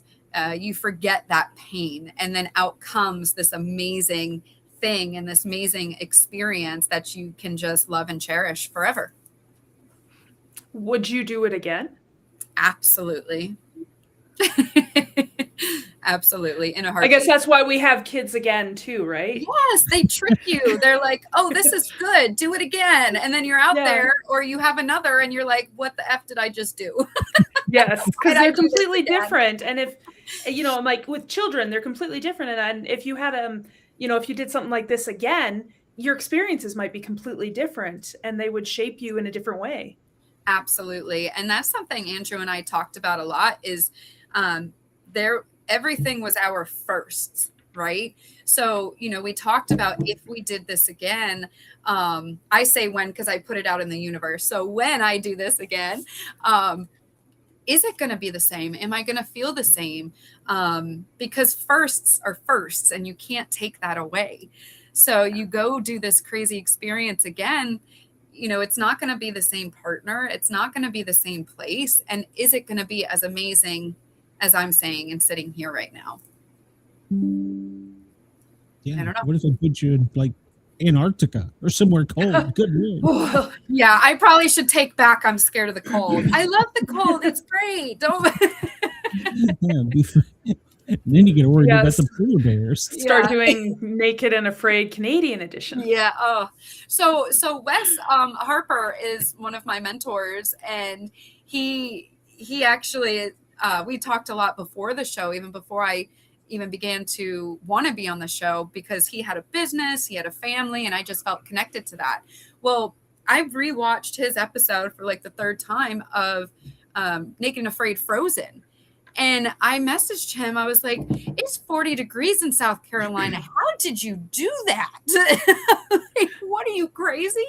But it's what we do. And we have a big screw loose somewhere up here because we keep going back for more. I don't know why. What was, I asked Andrew this, what was your last meal before you went out?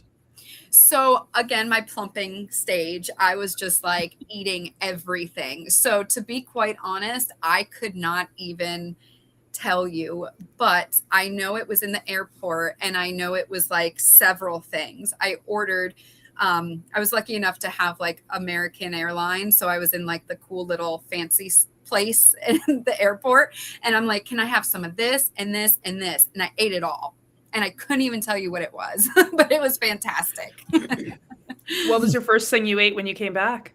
Oh, I wanted chicken, mashed potatoes, and steak. Like chicken and steak. That's my thing. Maybe throw some pasta in there. But my husband was kind enough to have a really great meal for me when I got home.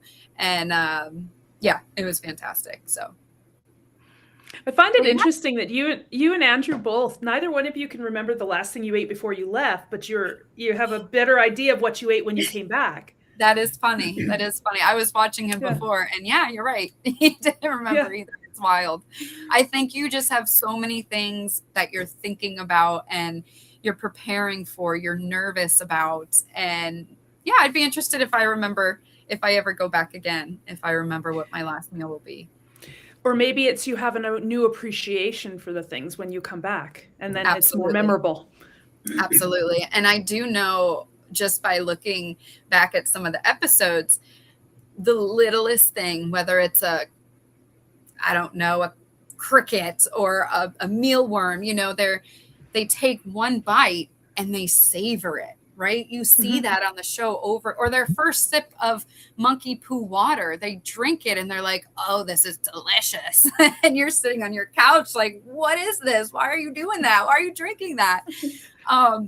But you really, when you take everything away, you become appreciative of any little thing. You really, really do. And I wish everybody could experience that. I really do.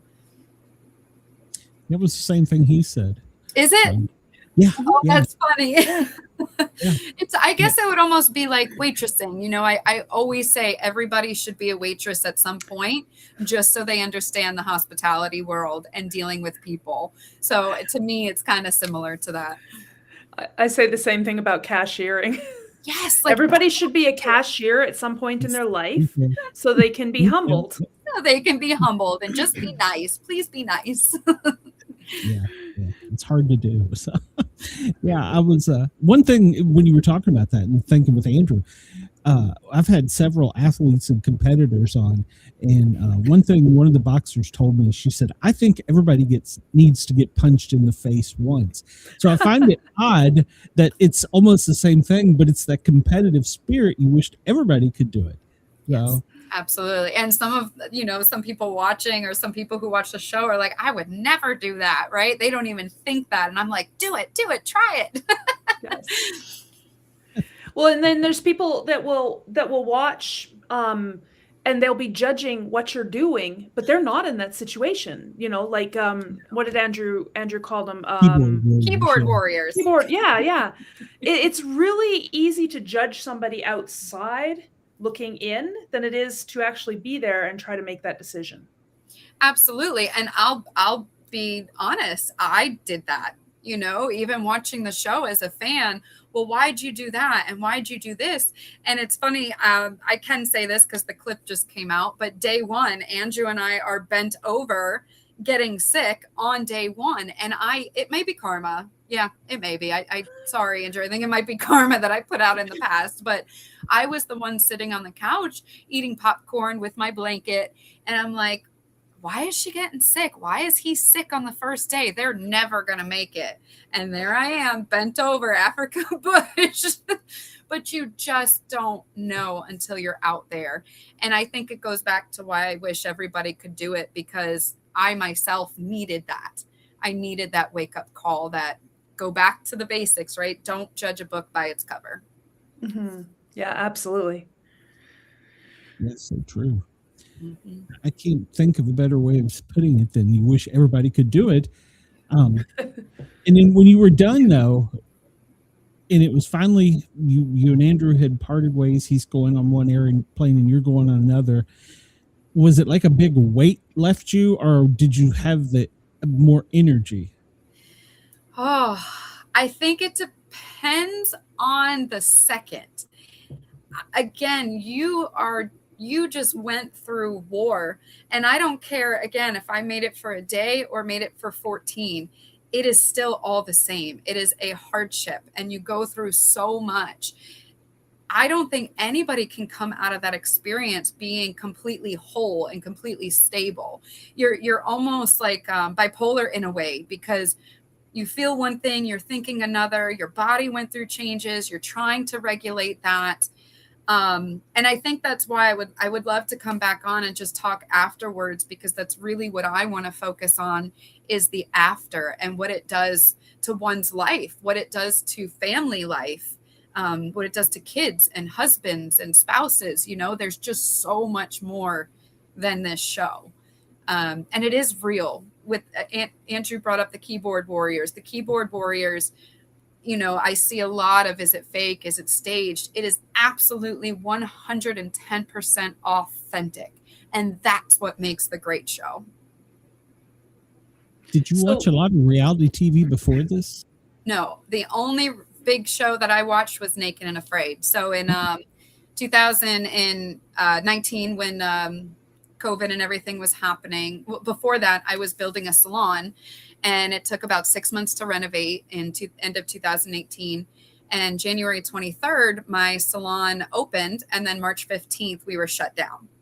So everything got completely stripped from my family. My husband's disabled. He's a stay-at-home dad.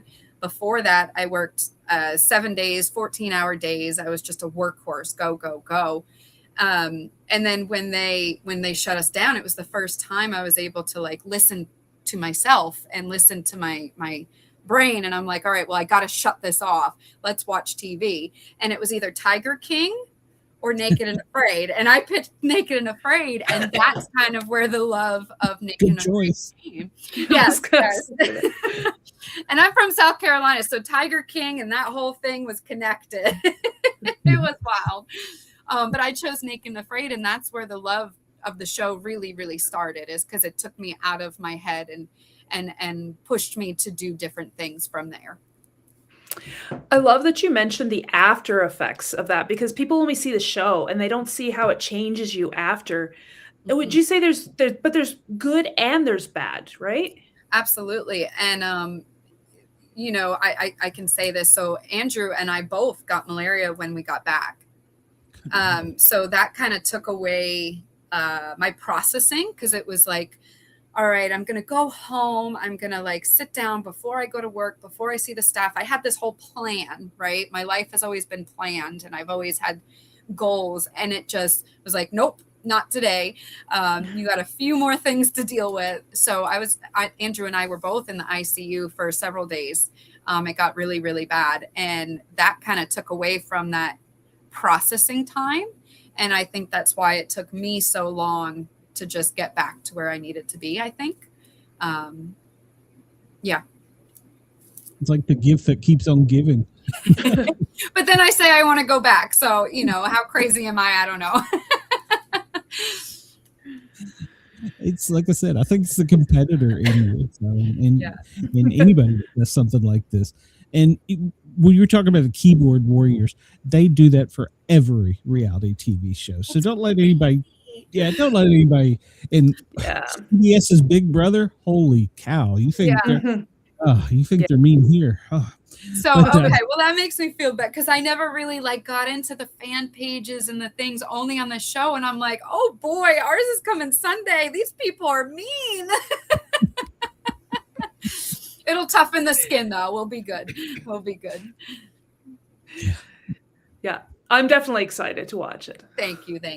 And Andrew told me, he's like, any publicity is good publicity. And Wes Harper told me that too. So I was like, all right, we're good. We could do this. So, and this is a weird question, but how do you get over the nudity or nakedness? I'm stuttering. Nakedness, nudity, that, you know, when you got your clothes on.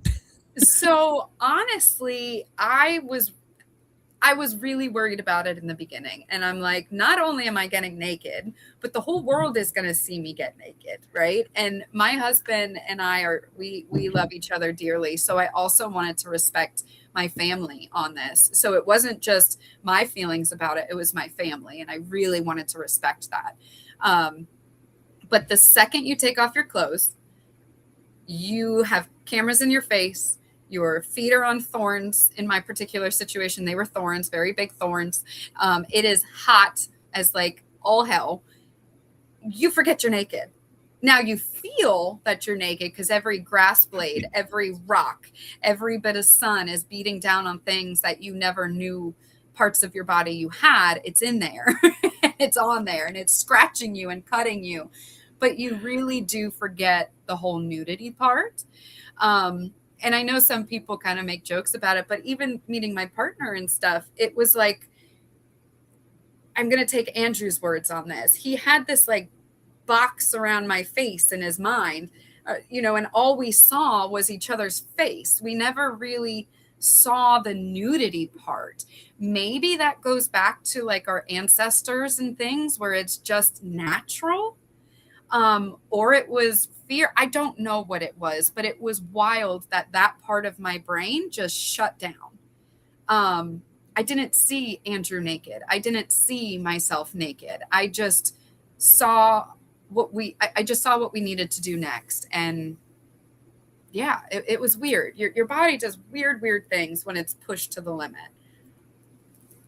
I suppose it's like childbirth, you don't think about it. You right. just Legs you have to do this. Like, yeah, exactly. Not a very flattering position, and you're naked, and people are looking down there. Right. But you just don't think about that. You're just like, this hurts. Let's get this done. Let's just do this. Absolutely. Yeah. It's got to be. It has to be like that. Yeah.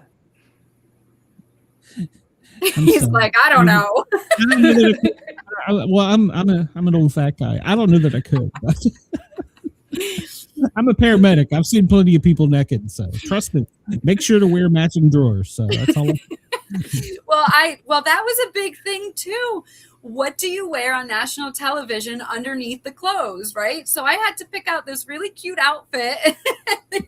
Never thought of that. You have to think about that. Do you shave? Do you not? Do you put on this? Do you put on that? There's things that you really had to prep for that people don't think about until you're in it. Nope, I never thought of those things.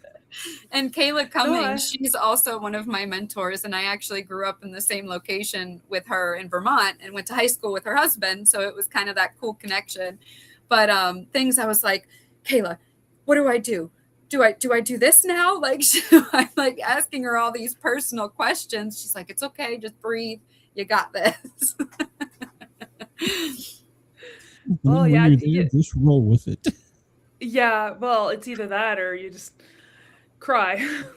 Right. You got to pick one or the other. Yeah. But I was committed. I was like, I am doing this. I am prepared for this. I've been prepping for this for years. I got this. I can do this. Now, were you an outdoors person? I mean, like hunting, fishing, any of that stuff beforehand? So I grew up in Vermont and we were forced to go outside, right? We didn't have cell phones when everybody else did. We were just always forced to play in the mud. So I think that's where my roots came from. But then I moved down here to Myrtle Beach and I had the luxuries of just no outdoors, right? I had the beach, but that's about it. No woods, no nothing. But my heart is in the woods. My heart is being grounded in the trees and all of those things. So there's a local island in my area called River Island Adventure. And they actually, Jeff, he's the owner, and he mimics Survivor games and Naked and Afraid, but it's like Bathing Suit and Afraid. So he does all those things. And I reached out to him several months ago. And I said, hey, can I use your land? So it just brought back those roots to go back outdoors. And I felt like myself again. After COVID and after all that shutdown with the salon happened, what grounded me, like some people do drugs, some people drink, what grounded me was going outside, playing with sticks, rubbing them together and seeing if it started a fire. So I guess it's just always been in my roots, and that's where I'm the happiest. But I also have the other side with the bright pink hair, dressing up every day and being in the glamour world. So again, that Gemini, right? It's one or the other. I should have been born a Gemini because Oh, yeah. I mean, everything you're saying resonates with me. I'm a Libra, Okay. but I grew up in the Rockies in British Columbia, and that's where my heart is, like in the Yeah. forest there. Don't you just like feel so happy there and just so free? Fresh and Yes. like in tune with nature. Yeah. Absolutely. Absolutely. Yeah. I That's mean, fascinating. I remember going out for, oh, sorry. I went out for a walk and come across a black bear, and I'm sitting there going, go away, and it's not moving. And I'm, okay, now what? Well, Now what do I I'm not do? going to run. Yeah, exactly. That was about as close as I came to. Yeah. But Yeah. he got tired of me. I must have stunk, and he walked away. Right. He's like, we're good. Go ahead. Yeah. He's like, yeah, you're weird. Well, Nicole, we're going to ask you, paranormal, any paranormal there or any paranormal experiences in general? So, like I said, I think everything was Bigfoot. Again, I don't know what it was out there, but Africa was like noises galore. And nighttime, everything came alive. And the camera crew goes away at night. So you really are by yourself. So besides Bigfoot in Africa, which I know he was there, we have a ghost in our salon. We just do. And this, I believe it's one of my staff members who brings it there. I'm not gonna lie, because when she's not there, everything's fine. But I also was given this porcelain doll by our neighbor, like the business next to me. I don't think she really liked us that much, but she gave me this porcelain doll for Christmas. And she said, Nicole, I found this at a thrift shop. Her name's Nicole. I blessed her. Here you go. That's sus right there. Okay, you blessed her. Why? Like, I don't know. So many things. I was like, thank you. So nice, so kind. And I swear, this doll has haunted our spa. Now we have 3 units that I've taken over time. And so we have a salon side and a spa side. And Nicole, this doll, this porcelain doll, sits in my office because I'm scared to move her. Like, if I move her, I'm afraid she's going to come back. So she sits in my office on the spa side, lights dim, noises, footprints, so much so that my staff will come out. There's like a curtain because like the salon side's loud and then the spa side's quiet. So there's like a little curtain. My staff will come out and they are completely pale faced. And they're like, were you just in there? I said, no. Well, I heard this. I saw this. So Nicole the doll has been haunting us forever.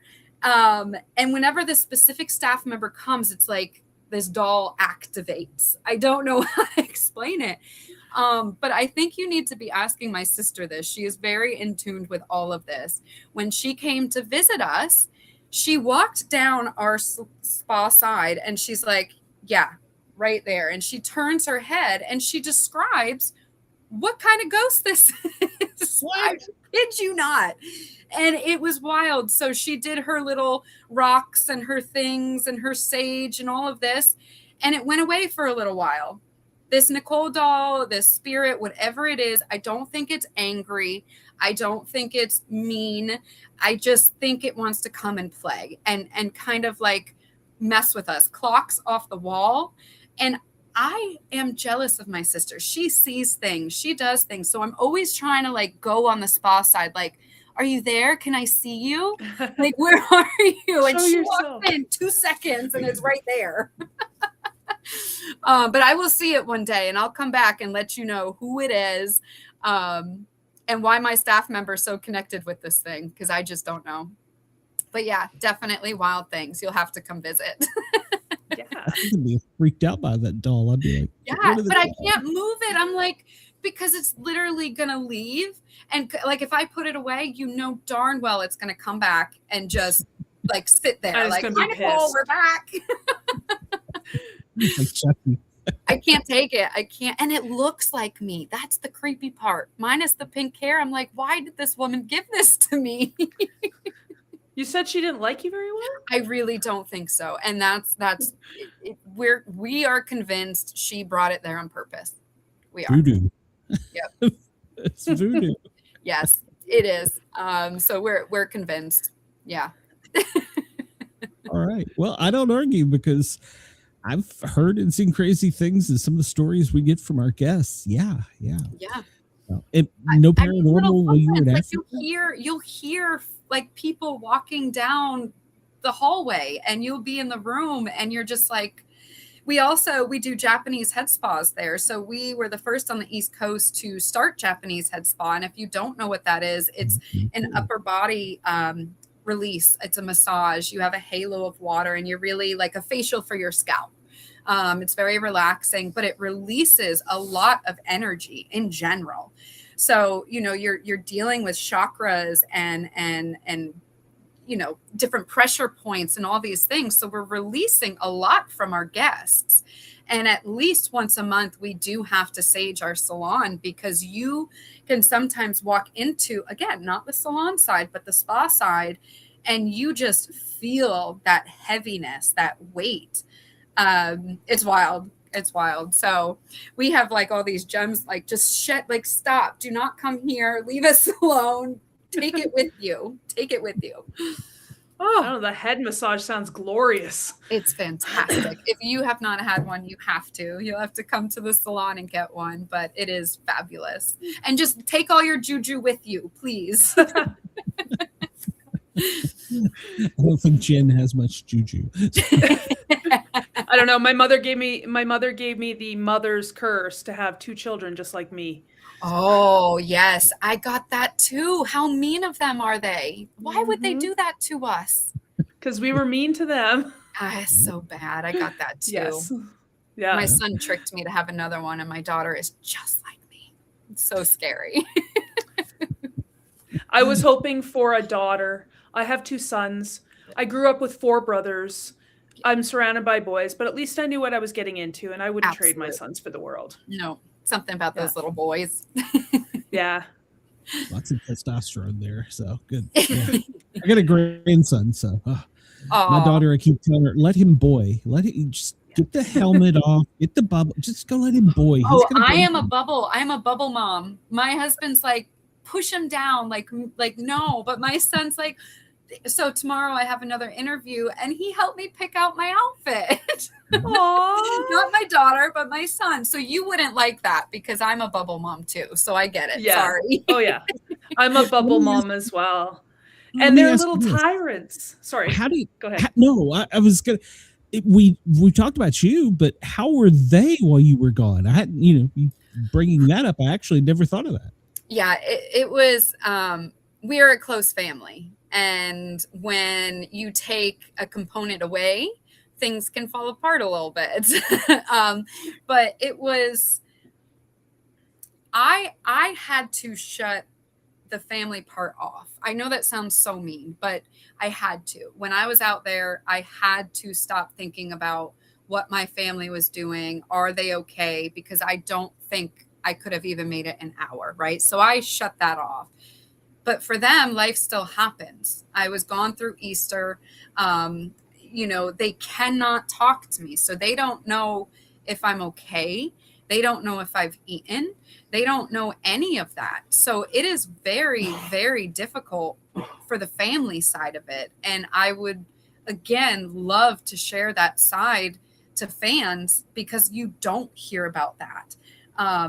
So no, I can't say my family was great and awesome, and they're like, yay, mom's gone. It was, I think, more tough on them in some ways than it was for me. And I've left like on business trips for several days, but they can talk to you, right? You can say goodnight, you can kiss them on the phone, you can FaceTime, all those things, yet they don't know if I'm okay. They don't even know if I'm eating, right? So it's not good. But we made it, and it made us stronger. And that you always realize what you have when you don't have it, when you get it taken away for a moment. Yeah, they appreciate it a lot more. Yes, absolutely. Yeah, like I said, I never thought about that with the family, but the family has to adjust too. And when you come back, it's an adjustment as well. So Wes Harper gave me some really great advice, because he's a family man too. You have so many stories to tell somebody when you come home from a life-changing experience, yet their life still went on the normal path. Make sure the second you call them, don't throw, oh my God, I saw this and this happened and this happened. Ask them how they are. They suffered too. They were without you. You know, it can get me emotional sometimes because it's like, in one way, it could be seen selfish because it's such a, you're taking the main component away, and you have to do it. Like, I have to do it. My fire inside has to do this. But to see my family go through a hardship as well was never my intention. But now we know how to go through this. So not if, when I get my chance again, we know some things to do differently. It's got to be a big adjustment for the family. Yeah. And the support's always there. You know, they've always supported, and that's the biggest part. And that just shows how good of a family unit I have, as well as staff. My staff did amazing while I was gone. Actually, I came back. I thought it was going to be all apart, and they didn't need me. They did better without me. I was like, all right. How's that make you feel? They're like, oh, we got this. I'm like, okay, that's all right. Go ahead. So many things that you don't put into this show. And I think that's why it's so dear to my heart, because not only did my family go through things and my staff go through things, but we are one of 200 people who've been on the show in a lifespan of Naked and Afraid. Think of all those families, those kids, those spouses, the business, the bosses that had to deal with it too. So it's so much bigger than just a film that's made up, right? We know it's not, but we hear that all the time. No, that's what they always say. It's just TV. So it's just TV. Yeah. So I'm excited, and hopefully you'll have me and Andrew back. And I would love to shed some more light on that, because I'm sure he can relate to with his wife and his family. And it's a big part of my why for the show, is to just kind of talk about the life outside of Naked and Afraid, because we get to see the Naked and Afraid part. I want to talk about the before and the after. Yeah. I'd love to hear that. Yeah. Did we ask what your craving when you got back was?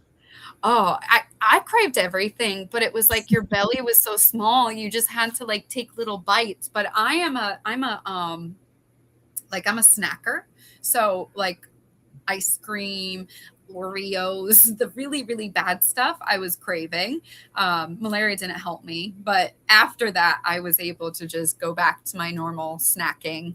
I'm not a salad person. I'm a good cheeseburger and a side of Oreos and milk person. And I got back to that real quick. Nice. Me too.